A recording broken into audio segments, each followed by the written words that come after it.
عبادت کے مہینے جو ہیں وہ خاص طور پر رمضان اور پھر رمضان کے علاوہ کچھ عبادت شعبان میں بھی، اور رمضان کے بعد کچھ عبادت شوال میں بھی، شوال کی ابتدا میں جو 6 شوال کے نام سے روزے رکھتے ہیں۔ تو آپ یوں کہہ سکتے ہیں کہ شعبان، رمضان اور شوال یہ 3 مہینے جو ہیں یہ خاص طور پر روزے جیسی عبادت کے لیے ہیں، ٹھیک ہے نا۔ جیسے آپ کو معلوم ہے کہ ہمارے دین میں کچھ عبادات فرض کے درجے میں، یعنی عبادات کون کون سی ہیں؟ نماز، روزہ، حج، زکوٰۃ، یہ 4 مشہور عبادات ہیں، ٹھیک ہے، جو فرض ہیں۔ نماز تو ہر روز پڑھی جاتی ہے، روزہ فرض تو رمضان میں ہے، اور پھر زکوٰۃ سال میں جس وقت بھی آپ کے لیے ڈیو ہو، اور حج ذوالحج کے مہینے میں۔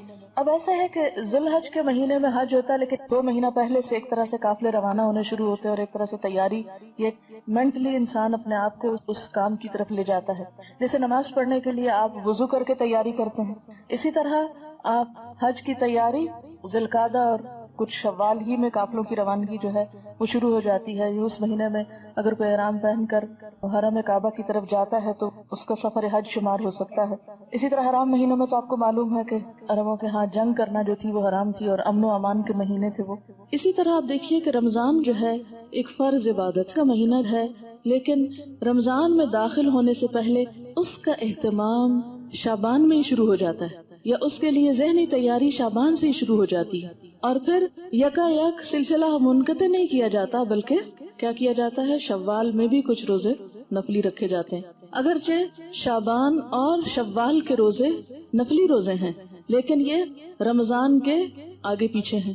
تو شعبان، رمضان اور شوال یہ خصوصی طور پر روزے جیسی فرض عبادت کی ادائیگی کے مہینے ہیں۔ اب آپ دیکھیے کہ عموماً ہم جب چھٹے ہوئے روزے ہوتے ہیں سال بھر نہیں رکھتے، اچھا ابھی رکھتے ہیں۔ حضرت عائشہ رضی اللہ تعالیٰ عنہا کے ساتھ بھی ایسا ہی ہوتا تھا، وہ عموماً اپنے قضا روزے جو تھی وہ شعبان میں رکھتی تھی کہ اب اگلے سے پہلے پچھلا قرضہ چکا لوں۔ تو اسی طرح شعبان میں کچھ تیاری ہوتی ہے رمضان کی، پھر رمضان میں روزے رکھنے کے بعد اتنا دل لگ جاتا ہے روزوں کے ساتھ کہ رمضان ختم ہونے کا سب کو افسوس ہوتا ہے۔ پھر اس کے بعد بھی 6 روزے اور اتنی فضیلت والے دے دیے گئے کہ اگر وہ رکھ لیے جائیں تو اتنا اجر و ثواب ہے گویا آپ سال بھر روزے سے ہیں۔ تو انشاءاللہ تعالی رمضان کی فضیلت اور برکت تو آپ رمضان سے پہلے سنیں گے ہی، اور مزید اپنے آپ کو تیار کریں گے، لیکن اس عبادت کے لیے، یعنی روزے جیسی عبادت کے لیے شعبان کے مہینے میں بھی اس طرف متوجہ ہونے کی ضرورت ہے، اور تبھی آپ متوجہ ہوں گے جب آپ اس کی فضیلت اور اہمیت کو سمجھیں گے۔ اس مہینے میں نبی صلی اللہ علیہ وسلم سے جو عمل ثابت ہے وہ کیا ہے؟ روزوں کی کثرت۔ حدیث میں آتا ہے، ترمذی کی حدیث ہے، حضرت ام سلمہ رضی اللہ تعالی عنہا فرماتی ہیں، ما رأیت النبی صلی اللہ علیہ وسلم یصوم شہرین متتابعین الا شعبان و رمضان۔ میں نے رسول اللہ صلی اللہ علیہ وسلم کو 2 مہینے پے در پے یعنی مسلسل روزے رکھتے ہوئے نہیں دیکھا سوائے شعبان اور رمضان کے، یعنی اس میں آپ کیا کرتے تھے؟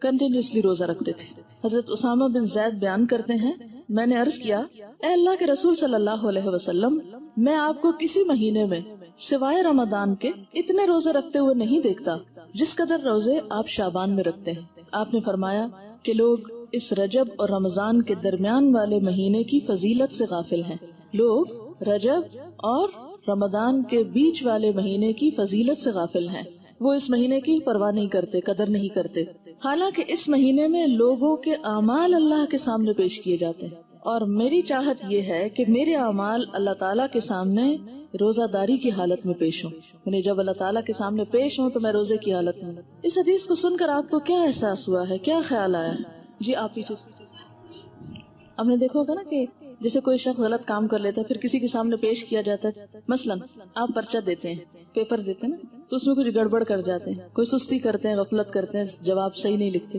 پھر ٹیچر کے سامنے آپ کا پیپر آتا ہے، وہ کریکشن کرتی ہیں، پھر بعض اوقات آپ کو بلا لیتی ہیں اور آپ کو پوچھتی ہیں یہ آپ نے کیا ہو گیا تھا آپ کو؟ اگر آپ ایک ایسے اسٹوڈنٹ ہوتے ہیں جو ادروائز بہت اچھے ہیں تو وہ آپ کی اس اچھائی کی وجہ سے کیا کریں گی؟ اس غلطی کو اگنور کر دیں گی۔ اسی طرح اگر آپ روزے سے ہیں اور آپ کا اعمال نامہ اس وقت یعنی سال بھر کا پیش ہو رہا ہے کہ اس سال میں ان صاحبہ نے یہ اور یہ نیکیاں کمائی ہیں، یہ اور یہ کارنامے کیے ہیں، یا یہ اور یہ بلنڈر کیے ہیں، وہ سب کچھ سامنے جائے گا آپ دیکھیں کہ بعض اوقات غلط کاموں کو دیکھ کر، نافرمانیوں کو دیکھ کر آپ سوچ سکتے ہیں اللہ تعالیٰ کا غصہ کتنا بھڑکتا ہوگا. اگر کوئی آپ کی بات نہ مانے تو آپ کو کیسا لگتا ہے؟ کوئی آپ کی بات نہ مانے کیسا فیل کرتے ہیں آپ؟ کہتے ہیں کوئی بات نہیں، نہیں تو نہ سے نہیں مانتے نہ مانے. جی آپ بولیے. یہ بتا رہی ہیں کہ اپنی میڈ کو یہ کچھ کام بتا کے آتی ہیں، جب واپس جاتی ہیں اور وہ نہیں کر کے رکھتی تو ان کو غصہ آتا ہے کہ میں نے بتایا بھی تھا پھر بھی تم نے نہیں کیا. بہت تکلیف ہوتی ہے نا. ایک بعض اوقات انسلٹ بھی فیل ہوتی ہے کہ اس کو کہا بھی ہے اور اس نے اس کی پرواہی نہیں کی. اتنی غفلت اور اتنی لاپرواہی.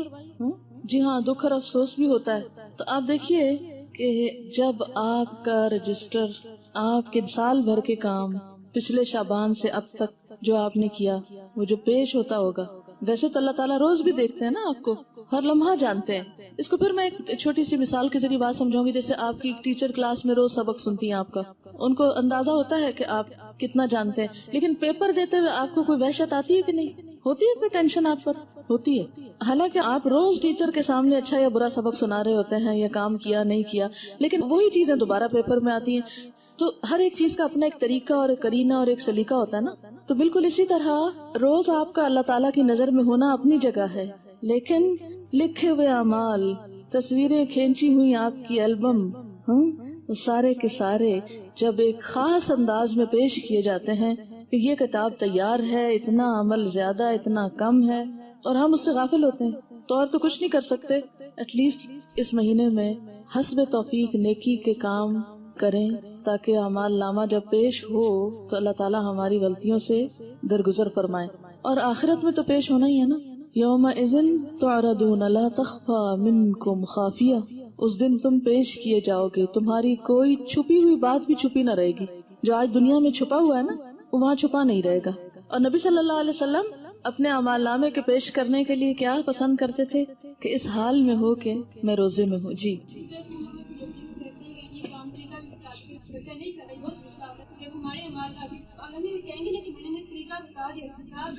انسانوں کے سامنے تو انسان بہانہ بھی کر لیتے ہیں، نہیں ٹیچر یہ بات تھی، یہ وجہ تھی، لیکن اللہ تعالیٰ کے سامنے تو ہم کوئی بہانہ بھی نہیں کر سکتے.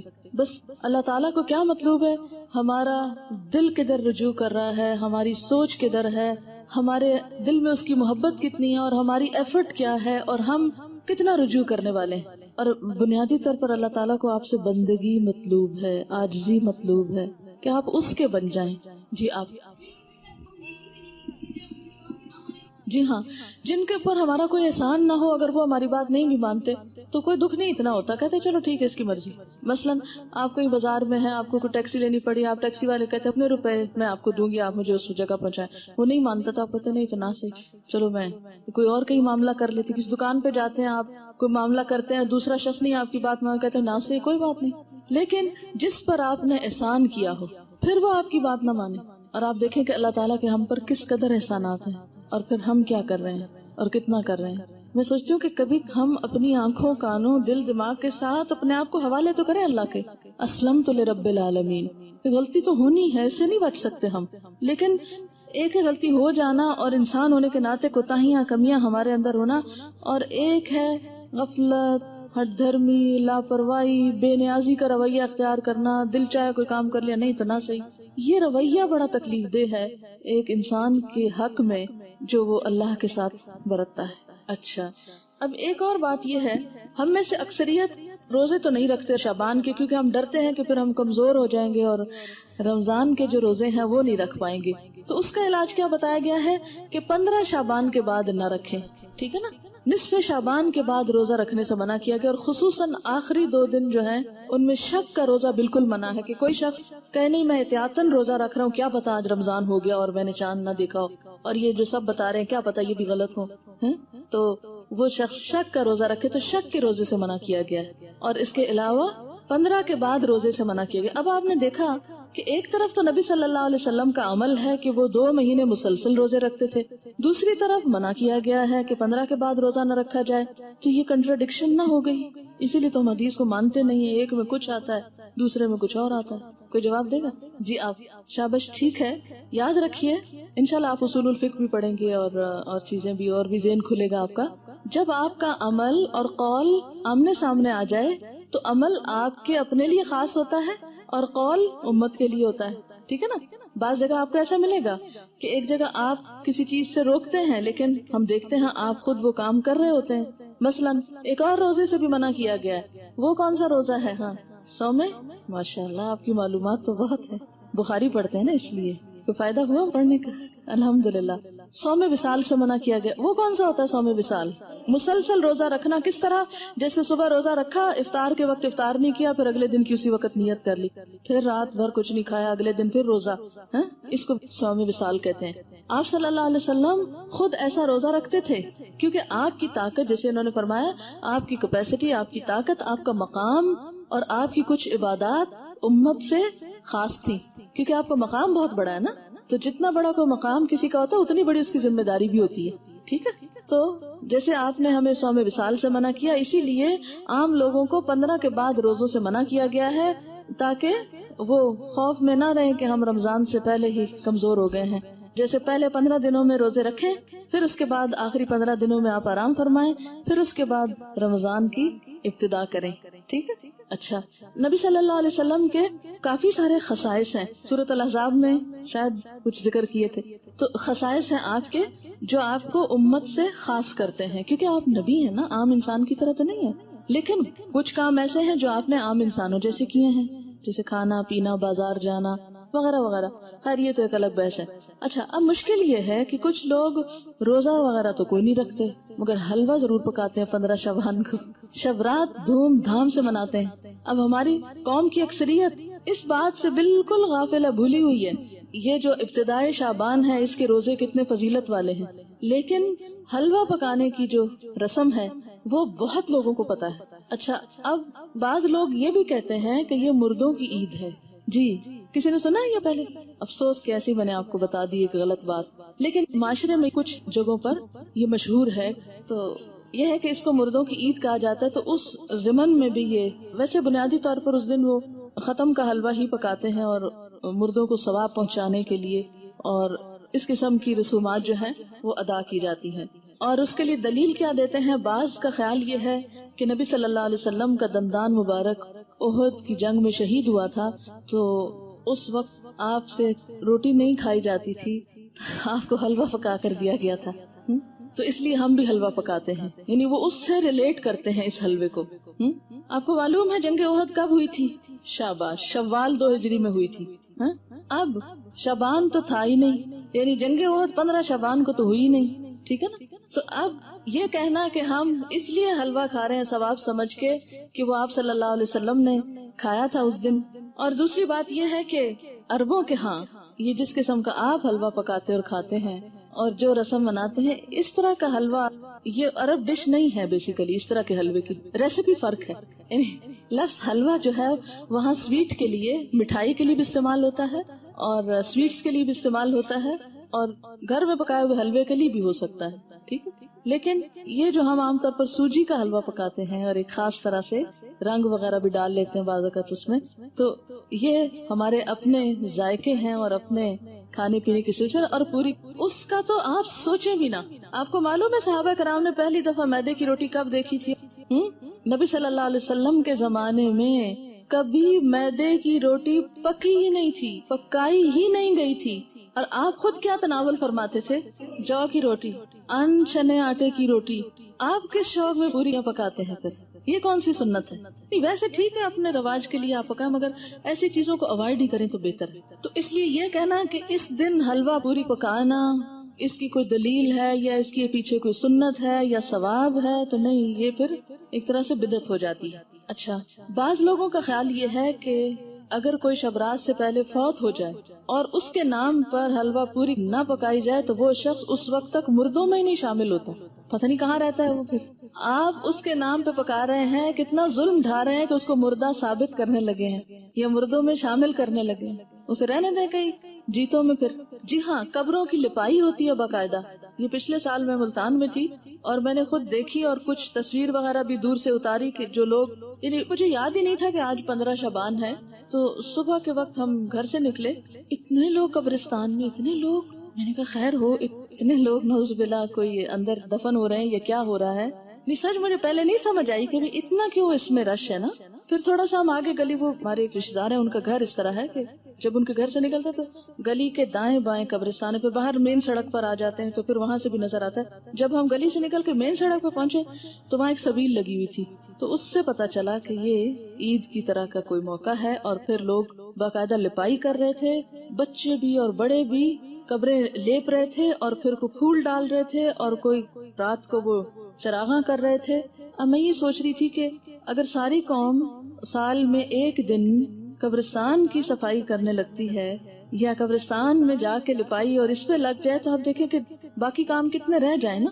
اور پھر ہوتا کیا ہے، جب تک وارث جیتے ہیں کوئی لپائی آ کے کر دیتا ہے، جب وہ بھی چلے جاتے ہیں تو ختم ہو جاتا ہے سلسلہ. اب قبروں کو پکا کرنا یا ان کی بار بار لپائی کرنا یہ بھی کوئی سنت نہیں ہے. قبروں کو اونچا کرنا اور ان کو بہت نمایاں کرنا اور ان کی بہت اس طرح کی کیئر کرنا جو ہے، اس کا ہمارے دین میں تصور نہیں ہے. مردوں کا احترام لازم ہے، اس کے لیے اچھی گہری قبر کھودنے کے لیے کہا گیا، کھود کے پھر اس کے سائڈ پر زمین کھود کے بغلی قبر کا بھی حکم آتا ہے. وہ زیادہ بہتر ہے بنسبت اس کے کہ آپ تھوڑی سی قبر کھود کے اور پھر اوپر سے سنگ مرمر لگائیں یا کوئی اور. یہ چیزیں پھر ایکسٹرا ہیں، اس سے وقت بھی سرمایہ بھی ضائع ہوتا ہے.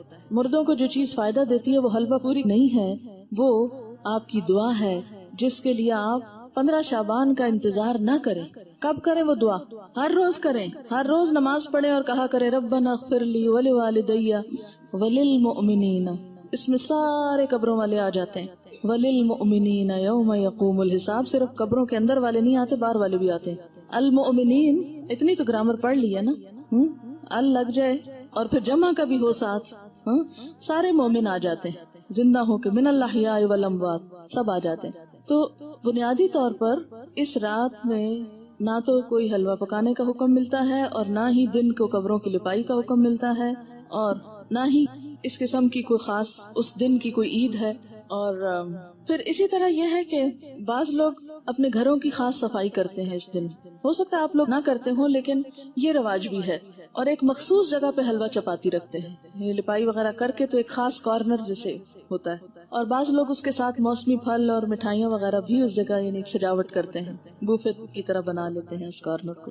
اور پھر ساتھ یہ بھی کہتے ہیں کہ لبان اگر بتی بھی تھوڑی سی ساتھ جلاتے ہیں کہ یہ مردوں کی فاتحہ ہو رہی ہے. آپ دیکھیں کہ مردے کو کیا کیا چیز فائدہ دیتی ہے. جب ایک شخص فوت ہو جاتا ہے تو کیا کیا چیز کرنی چاہیے؟ جی آپ فرمائیے. انسان قبر میں تنہا اترتا ہے، صرف ایک چیز ساتھ اترتی ہے اور وہ انسان کا اپنا عمل. ٹھیک ہے، باقی 2 چیزیں واپس آ جاتی ہیں، اولاد اور مال. جیسے غلام وغیرہ ہوں یا اور کوئی گاڑی جس پہ لے گئے اس کو، یا اس کے علاوہ بھی اگر کوئی چیز ہے تو یہ 2 چیزیں جو ہیں واپس آ جاتی ہیں، مال اور اولاد. باقی عمل ساتھ اترتا ہے. ایک چیز، صرف ایک چیز، اگر وہ تھوڑے بہت کمی بیشی ہے تو پیچھے والے اب اس کے حصے کے عمل تو نہیں کر سکتے، لیکن نمبر 1 دعا کر سکتے ہیں جو مردے کو فائدہ دے گی. اور اس کے لیے آپ اس دن سے دعا شروع کیجئے جس دن سے وہ فوت ہوا، اور ہر روز کیجئے، اور اس میں آپ دیر نہ کیجئے، کرتے رہیے. دوسری چیز علم ينتفع به، ایسا علم جس سے لوگ فائدہ اٹھائیں، یعنی اس کے نام پر سے مراد یہ کہ اس کی طرف سے آپ کیا کریں، کسی بچے کو پڑھا دیں، کوئی اسکول بنوا دیں، کوئی کتابیں آپ لے کے لوگوں کو کوئی لائبریری میں رکھوا دیں، کوئی بھی علم کا کام، یا اس نے خود جو کچھ پڑھایا تھا اپنے اسٹوڈینٹس کو، یا کتابیں لکھی یا کوئی اور اسی طرح کی چیز تیار کی. اور تیسری چیز جو اس کو فائدہ دیتی ہے وہ کیا ہے؟ صدقہ جاریہ. آپ اس کے لیے قربانی کریں، آپ اس کے لیے پیسے غریبوں کو دیں، مسکینوں کو کھانا کھلائیں، اس کی طرف سے صدقہ کر سکتے ہیں. ٹھیک ہے، لیکن خاص دن حلوہ پوری پکا کے، روشنی اگربتی جلا کے اور ایک خاص سٹائل میں یہ سب کرنا جو ہے، یہ نبی صلی اللہ علیہ وسلم کی ایسی کوئی سنت نہیں ہے، اور نہ ہی ایسا دین کو مشکل بنایا گیا ہے جو ہر شخص کے بس کی بات نہ ہو. یعنی ہمارا دین ایسا نہیں کہ کچھ لوگ تو اس پر عمل کر سکے اور کچھ اس پہ عمل کے قابل ہی نہ ہو. اب ہر شخص تو حلوہ پوری پکا نہیں سکتا. مثلا میں حلوہ تو شاید پکا لوں مگر پوری نہ پکا سکوں. آپ میں سے میرے خیال اکثریت روٹی بھی نہیں پکانا جانتی ہوگی. جب سے میں ہاسٹل میں رہ رہی ہوں تو میں نے اکثر لڑکیوں کی روٹی بنانی ٹیسٹ کی ہے، اور صحیح روٹی نہیں بنانی آتی، جو ہم میں سے ہر کوئی ہر روز کھاتا ہے. ہمارا اسٹیپل فوڈ ہے. کچی روٹی پکاتے ہیں، جلی بھی پکاتے ہیں، صحیح روٹی نہیں پکانی آتی. تو اب آپ دیکھیں کہ اگر روٹی نہیں بنانی آتی تو پوری کس کو بنانی آتی ہوگی. ٹھیک ہے نا. پھر اس کے بعد یہ ہے کہ ہر ایک کے پاس اتنے پیسے کہاں ہوتے ہیں. کہ وہ حلوے کے لیے سب کچھ مہیا کر سکے. اور پھر آپ دیکھیے کہ حلوہ بھی پکانے کا صحیح طریقہ آنا چاہیے. کئی لوگ میں نے دیکھے ہیں کہ وہ کچا پکا سوجی کو کر کے اس میں یلو کلر ڈال کے پانی ڈال کے اور کچی چینی ڈال کے حلوہ پکا کے رکھ دیتے ہیں جس سے پیٹ میں درد ہو جائے. حلوہ اس وقت اچھا پکتا ہے جب آپ کو سوجی بھوننی آتی ہو صحیح, اور وہ پیشنس مانگتا ہے, صبر. بہت ہلکی آنچ پہ کوئی کم از کم 1 گھنٹہ اگر آپ سوجی بنائیں پھر جا کر صحیح حلوہ بنتا ہے. سوجی بھوننے میں جلد بازی جو ہوتی ہے وہ کبھی بھی حلوے کو صحیح نہیں پکنے دیتی, ٹھیک. لیکن ہم ہر چیز میں انسٹنٹ فوڈ کے عادی ہو گئے, انسٹنٹ, جلدی, فوری, جس کے نتیجے میں ہم اب دوسروں کو بیمار تو نہ کریں ایسے حلوے کھلا کے. بعض اوقات دم بھی اس کا صحیح نہیں آنے دیتی, کچا ٹیسٹ آ رہا ہوتا ہے اس میں. آپ کو پتا ہے مکھڈی حلوہ جو ہوتا ہے وہ کیسے بنتا ہے؟ دیکھیں خواتین کا دل پسند ٹاپک ہے نا, تو کیا ہوا اگر ہم اس پہ ذرا سی بات کر لیں. کیسے بنتا ہے, کسی کو آتا ہے؟ ہاں بتائیے. ہاں, کتنی دیر پکتا ہے؟ تھوڑا ہے. کوئی اور بتائے گا؟ اٹک کی طرف کا کون ہے آپ میں سے, کیونکہ اس طرف یہ مکھڈی حلوہ بنتا. ہاں بتائیں گے آپ کتنا ٹائم لگتا ہے مکھڈی حلوہ بننے میں؟ دیکھا, اب خالہ تک رہ گیا. دیکھا آپ نے سیکھا نہیں ہے. وہ ہوتا یہ ہے کہ سوجی کو پانی یا دودھ میں بھگوتے ہیں, پھر اس کو اتنا پکاتے ہیں کہ وہ دونوں پھر الگ ہوں. یعنی دودھ تو خیر الگ نہیں ہوتا, لیکن اس کا جو گھی ہے, گھی میں پکاتے نا, تو پھر وہ گھی اور وہ بالکل الگ الگ جب ہو جائے تو پھر اس کو چھوڑتے ہیں. اور تقریباً 6 گھنٹے تو اس میں لگ ہی جاتے ہیں اگر آپ صحیح پکانا چاہتے ہیں. ویسے تو 2 منٹ میں بھی آپ گھول کے گرم کر کے رکھتے ہیں. خیر یہ باتیں میں نے ضمن ودن بریکٹس اس لیے کی ہیں کہ آپ سب بچیاں ہیں, خواتین ہیں, گھر والوں کی صحت کا انحصار آپ پر ہے. اگر آپ کو صحیح کھانا پکانا آتا ہوگا اور صبر بھی ساتھ آتا ہو تو پھر آپ کے گھر والے صحت مند ہوں گے, اور وہ صحت مند ہوں گے تو آپ کو دین کا کام کرنے کا وقت ملے گا. تو یہ جو صحیح کھانا پکانا آنا یہ بہت بڑی نعمت ہے, اور اس پر وقت لگائیں اور اس کو سیکھیں اپنے والدین اور خالہ وغیرہ سے, کیونکہ ایسا نہ ہو کہ یہ زبان تو ہماری جا ہی رہی ہے, ویسے آدھی اردو بولتے ہیں آدھی انگریزی بولتے ہیں. اب کھانوں میں بھی ہم نے کچھ چائنا سے منگا لیے ریسیپیز, کچھ ادھر ادھر سے, اب وہ کھانے کے سٹائل بھی بدلتے جا رہے ہیں. حالانکہ بیسٹ فوڈ جو ہے الحمدللہ ہمارے اس کانٹیننٹ کا ہے کہ جو بہت اچھی طرح ویل کوکڈ اور ٹیسٹ کے حساب سے بھی اچھا ہوتا ہے. لیکن افسوس یہ کہ اب ہم آؤٹ ڈور ایٹنگ کے اتنے عادی ہو گئے ہیں کہ ہمیں گھر میں پکانا اچھا ہی نہیں لگتا نا. اور اکثر لڑکیوں کو یہ کہتے سنا گیا آئی ہیٹ کوکنگ. دین والی کوئی لڑکی یہ زبان سے بات نہ نکالے, ٹھیک ہے, کیوں نہ نکالے؟ وجہ آپ کو پتا ہے کہ کھانا کھلانا کون سے کاموں میں سے, جی ہاں, تو یہ صرف غریب کو کھانا کھلانا نہیں, اپنے گھر کے غریبوں کو کھلانا جو ہے وہ بھی ایک بہت بڑی نیکی کا کام ہے. تو ہیٹ کوکنگ کہنے کی بجائے لیکن اعتدال اس میں بھی, یہ نہیں کہ پھر آپ کچن سے نہ نکلیں. اور اس میں کہ سادہ غذا ہو لیکن ویل کوکڈ, نیوٹریشس, جس سے آپ کی صحت, آپ کے بچوں کی صحت درست رہے. اگر وہ درست رہے گی انشاءاللہ آپ کے پاس وقت زیادہ ہوگا, پھر آپ دین کا کام زیادہ اچھی طرح کر سکیں گے, ٹھیک ہے. یہ بات میں اپنے تجربے سے آپ کو بتا رہی ہوں. جی آپ کچھ کہنا چاہ رہی ہیں؟ جی دعا کر سکتے ہیں, اللہ تعالیٰ کے لیے کیا مشکل ہے, وہاں تو ہے نا اس کے پاس, جدھر چاہے ڈال دے. یمحو اللہ ما یشاء ویثبت, کیا مطلب اس آیت کا؟ یمحو اللہ ما یشاء ویثبت, مٹا دیتا ہے جس چیز کو چاہتا ہے اور باقی رکھتا ہے جس کو چاہتا ہے, اس میں جو چاہے وہ تبدیلی کر سکتا ہے. وَعِندَهُ أُمُّ الْكِتَابِ, اور اس کے پاس ہے اصل کتاب. سب کی تقدیریں اس کے ہاتھ میں ہے, جس کو جو چاہے عطا کر دے اور جس کے حصے سے جو چاہے کراس کر دے کہ نہیں یہ اس کو نہیں دینا. اچھا جناب, پھر اس کے بعد یہ ہے کہ بعض لوگوں نے یہ بھی بات مشہور کر رکھی ہے کہ میت کی روح 40 دن گھر آتی رہتی ہے, اور مومنین کی روح جمعہ کی رات کو, شب برات کو اور عیدین کو اپنے گھروں پہ آتی ہے. یہ بات مشہور ہے کہ اس دن روحیں آتی ہیں, ایک تو جمعرات کے دن آتی ہیں اور ایک جو ہے عیدوں کو آتی ہیں اور شب رات کو آتی ہیں. حالانکہ اس کے پیچھے کوئی دلیل نہیں ہے, یہ ہمارا اپنا خیال ہے. دیکھیں وہ کس لیے آئیں گے, کیا کرنے آئیں گے, ان کا دنیا سے کوئی رشتہ, کوئی تعلق, ان کو تو کوئی انٹرسٹ ہی نہیں رہتا یہاں سے. جو نیک لوگ ہوتے ہیں وہ کہتے ہیں شکر ہے ہماری جان چھوٹی اس مصیبتوں کے گھر سے, اس قید خانے سے. اور جو برے لوگ ہوتے ہیں وہ جتنا بھی چاہیں کہ آ کے واپس کوئی اچھا عمل کر سکے تو آ نہیں سکتے. سورۃ المؤمنون میں آپ نے ایک آیت پڑھی ہوگی, وَمِن وَرَائِهِمْ بَرْزَخٌ إِلَى يَوْمِ يُبْعَثُونَ, جو روح ایک دفعہ آگے چلی گئی ان کے پیچھے برزخ حائل ہو گیا, پردہ حائل ہو گیا. کب تک؟ إِلَى يَوْمِ يُبْعَثُونَ, اس دن تک جبکہ یہ بالکل ایسے جیسے بچہ پیدا ہونے کے بعد واپس نہیں ماں کے پیٹ میں جا سکتا, ایسے ہی دنیا سے جانے کے بعد انسان دنیا میں نہیں آ سکتا. اتنا ہی محال ہے. جیسے بچے کی پیدائش میں ماں کو ایک تکلیف اٹھانی پڑتی ہے نا، تو مرتے وقت جب انسان کی روح نکلتی ہے تو خود اس کو یہی کرب سے گزرنا پڑتا ہے. تو روح بھی آپ دیکھیں کہ بہت سے وہ لوگوں کے مرتے وقت کے حالات سنے ہوں گے، پڑھے ہوں گے. ایک ڈاکٹر مودی شاید اس نے 120 لوگوں کے موت کے واقعات لکھے ہوئے ہیں. تو وہ تجربہ یہ بتاتے ہیں کہ جیسے ایک گیٹ کھلتا ہے اور اس میں ہم جا رہے ہیں، ٹریول کر رہے ہیں، آگے کو جا رہے ہیں، تو بات یہ ہے کہ جو آگے چلا جاتا ہے وہ من ورائہم برزخ، پیچھے آڑ آ جاتی ہے، دروازہ بند کر دیا جاتا ہے. اب دنیا میں نہیں کوئی آتا، اور انہوں نے کرنے بھی کیا آنا ہے، اور کہیں سے ثابت بھی نہیں ہے قرآن سے کہ روحیں ہمارے گھروں میں واپس آ کے رہتی ہیں. ٹھیک ہے نا. اور آپ ذرا سوچیں تھوڑی دیر کے لیے کہ اگر آپ کو مرنے کے بعد آپ کے گھر میں بار بار آنے کی اجازت دی جائے تو آپ کا حال کیا ہوگا، بتائیے ذرا.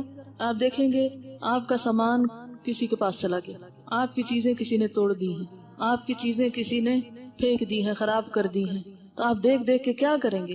ذرا سوچیں، اپنے آپ کے لیے سوچیں کہ آپ مرنے کے بعد پھر آئیں دنیا میں، اور عید کو بھی آتے ہیں، اور شبرات پہ بھی آتے ہیں، اور جمعرات کو بھی آتے ہیں، اور 40ویں پہ بھی آتے ہیں.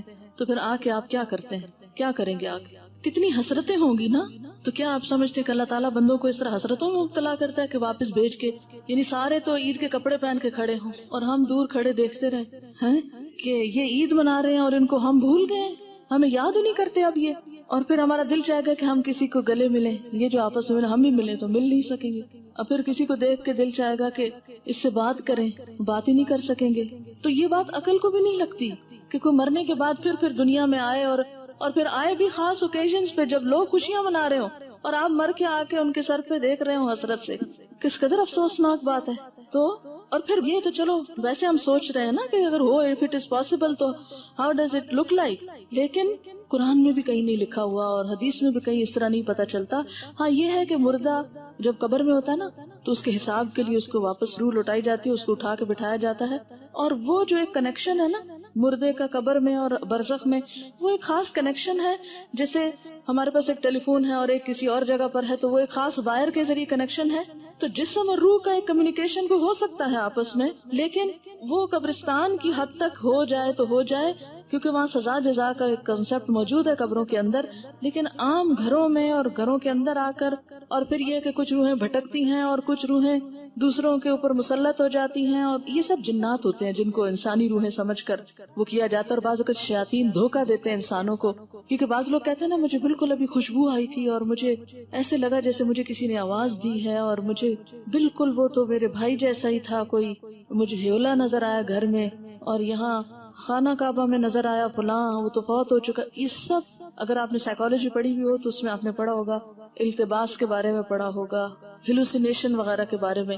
خیر وہ ایک اور ایکسٹریم پہ لے جاتے ہیں. لیکن بیسیکلی یہ ہے کہ جو شیاطین ہوتے ہیں، جنات ہوتے ہیں، وہ بھی بعض اوقات انسان کو دھوکہ دیتے ہیں، ایسی باتیں ان کو بھٹکانے کے لیے، بہکانے کے لیے، ان کا عقیدہ خراب کرنے کے لیے، بگاڑنے کے لیے ان کو بھول بھلائیوں میں ڈالتے ہیں، ان شکلوں میں آ جاتے ہیں. ٹھیک ہے نا. تو جو چیز قرآن سنت سے ثابت نہیں، بس اس پہ خاموشی اختیار کی جائے، نہ کہ اس کے آگے ایک نیا دین گھڑ لیا جائے اور پھر کھانے پکا لیے جائیں. اب دیکھیں مردہ خود تو وہ حلوہ کھا نہیں سکتا اور ہم اس کو خوش کرنے کے لیے حلوہ بنا رہے ہیں. اب مثلاً آپ کسی کے گھر میں جائیں اور وہ کہ ہم نے آپ کو خوش کرنے کے لیے یہ سب کچھ پکایا ہے اور کھانے نہ دیں آپ کو، یا آپ کھا نہ سکیں اس کو، آپ کتنے خوش ہو کے لوٹیں گے. اچھا بعض لوگ ایک مغالطہ دیتے ہیں، وہ کہتے ہیں یہ جو آتا ہے نا تنزل الملائکۃ والروح فیہا باذن ربہم من کل امر سلام، کہ لیلۃ القدر میں روح اترتا ہے. تو اب آپ بتائیں کہ اس روح سے مراد کون سا ہے؟ اگر اس روح سے مراد مرے ہوئے لوگوں کی روح ہے تو پھر ان آیتوں کے بارے میں کیا کہیں گے؟ نزل بہ الروح الامین، روح سے مراد کیا ہے قرآن پاک میں؟ جبرائیل علیہ السلام کے لیے یہ لفظ استعمال ہوا ہے، اذ ایدتک بروح القدس قل نزلہ روح القدس نزل بہ الروح الامین تعرج الملائکۃ والروح یوم یقوم الروح والملائکۃ صفا، اور پھر تنزل الملائکۃ والروح سورۃ القدر میں. تو یہ جو روح اترتی ہے اس سے مراد مردوں کی روحیں نہیں ہیں، یہ خاص روح مراد ہے، اور اس سے مراد جبریل امین ہے. ٹھیک ہے. اسی لیے خود قرآن پاک پڑھنا کتنا ضروری ہے، ورنہ اس طرح کی باتوں سے لوگ عموماً کیا ہوتا ہے. اچھا پھر جناب بات یہ ہے کہ نبی صلی اللہ علیہ وسلم کی 22 سالہ زندگی میں یہ دن آتا رہا ہے، 15 شعبان جس کو ہم شبرات کہتے ہیں، لیکن کبھی بھی آپ نے یہ کام نہیں کیے، نہ کوئی آتش بازی کی اور نہ ہی کوئی حلوے پکائے ہیں، نہ ہی کوئی اس قسم کے اور کوئی تصورات ہمیں دیے ہیں. نہ اپنے عمل سے اور نہ ہی اپنے قول مبارک سے. اور یہ جو اس رات کو چراغوں کی روشنی ہے یہ بھی اسراف میں شامل ہوتی. لوگ گھروں پر موم بتیاں لگاتے ہیں نا, کبھی دیکھیے موم بتیاں, اور پھر اس کو بھی آہستہ آہستہ عید کا نام دے دیا. اب دیکھیں کہ عیدیں بڑھانے پر بہت ہمارا زور ہو گیا. مثلا عید میلاد النبی ایک بنا لی ہے, ایک شب رات کو مردوں کی عید کہہ کے عید بنا لیا ہے. 2 عیدیں پہلے تھیں جو آپ صلی اللہ علیہ وسلم نے بنائی, وہ تو اصل عید ہے. تو کیا یہ زیادتی کی بات نہیں ہے کہ دین میں اضافے کرتے چلے جا رہے ہیں؟ یعنی آپ نے تو اس کو عید نہیں کہا, نہ سیلیبریٹ کیا, اور ہم اس کو عید کے طور پہ سیلیبریٹ کر رہے ہیں. اصل میں ہندوؤں کے ہاں ایک دن ہوتا ہے دیوالی کا, اس میں اس قسم کے کام ہوتے ہیں. مخصوص گھر لیپا پوتی کرتے ہیں, مخصوص کارنر پہ کھانے حلوے پکا کے رکھتے ہیں, چراغاں کرتے ہیں. اب ہمیں اسلام میں آ کر کچھ اس قسم کے فنکشنز کرنے تھے اور کچھ ایسے ہمیں آلٹرنیٹ تلاش کرنے تھے, تو وہ ہم نے اس شکل میں کر لی. کیونکہ ہم لوگ بیسیکلی تو سب یہاں جو ہمارے آبا و اجداد ہیں وہ ہندوؤں سے مسلمان ہوئے نا, یا سکھوں سے مسلمان ہوئے, کیونکہ اس علاقے کے لوگ جو ہیں بنیادی طور پر یہاں کا جو ہندوازم ہے یہ قدیم ترین مذہب ہے اس علاقے کا. تو ان کی اولادیں ہونے کے ناطے سے پھر بہت سے لوگ جب اکثریت میں مسلمان ہونے لگتے ہیں تو عموماً کیا ہوتا ہے, وہ کلمہ تو پڑھ لیتے ہیں لیکن طریقے وہی ہوتے ہیں, اور بعض اوقات نئے دین میں آ کر بھی پرانے دین کی چیزوں کو کہیں نہ کہیں فٹ کر دیتے ہیں. جیسے نئے گھر میں آپ جاتے ہیں تو پچھلے گھر کی چیزیں کہیں نہ کہیں لٹکا دیتے ہیں, کوئی ادھر کوئی ادھر. تو یہی کچھ ہمارے ساتھ بھی ہوا ہے. اور پھر یہ ہے کہ آتش بازی جو ہے اس میں جان کا نقصان بھی ہے, مال کا نقصان بھی ہے, ویسے بھی خطرہ ہے کہ کسی کو آگ لگ نہ جائے, یا خاص طور پر جو فائر ورکس کرتے ہیں. یہ تھی چند باتیں جو اس حوالے سے آپ سے کرنا تھی. اس کے ساتھ ہی جو کچھ کوسچنز ہیں میں ان کو جواب دے دیتی ہوں. ایک اور غلط فہمی بھی اس دن کے بارے میں ہے جس کا ذکر کرنا ضروری ہے. بہت سے لوگ یہ سمجھتے ہیں کہ اس رات کو تقدیر کے فیصلے ہوتے ہیں, 15ویں شعبان کو, ٹھیک ہے, کہ تقدیر لکھی جاتی ہے, اور اس کو کر دیتے ہیں مکس کس کے ساتھ, لیلۃ القدر کے ساتھ. لیلۃ القدر جو ہے وہ رمضان کی رات ہے. قدر کا کیا معنی ہے؟ نمبر 1 تقدیر, نمبر 2 اندازہ, نمبر 3 تنگ ہونا. اس رات اتنے فرشتے اترتے ہیں کہ زمین تنگ ہو جاتی ہے ان کے لیے.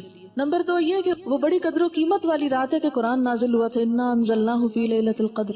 اچھا, تیسری بات یہ ہے کہ اس لیلۃ القدر میں تقدیر جو ہے بندوں کی وہ فرشتوں کے حوالے کی جاتی ہے. تنزل الملائکۃ والروح فیہا باذن ربہم من کل امر. تو سارے امور جو ہیں زمین پہ جن کی ایگزیکیوشن ہونی ہے وہ فرشتوں کے سپرد, یعنی سال کا بجٹ دیا جاتا ہے. یہ سارے کام رمضان کے آخری عشرے کی کسی ایک طاق رات کو ہوتے ہیں جس کو لیلۃ القدر کہا جاتا ہے. یہ 15 شعبان کو نہیں ہوتے, ٹھیک ہے. بات یہ ہے کہ قرآن پاک میں آتا ہے وما نہاکم عنہ فانتہوا, جس چیز سے نبی صلی اللہ علیہ وسلم روکے اس سے رک جاؤ, ٹھیک ہے. تو آپ جب روکتے ہیں ایک بات سے کہ 15 کے بعد نہیں روزے رکھو, تو پھر ہم یہ نہیں کہیں گے چونکہ آپ نے رکھے تو ہم آپ کی سنت فالو کر رہے ہیں, ٹھیک ہے.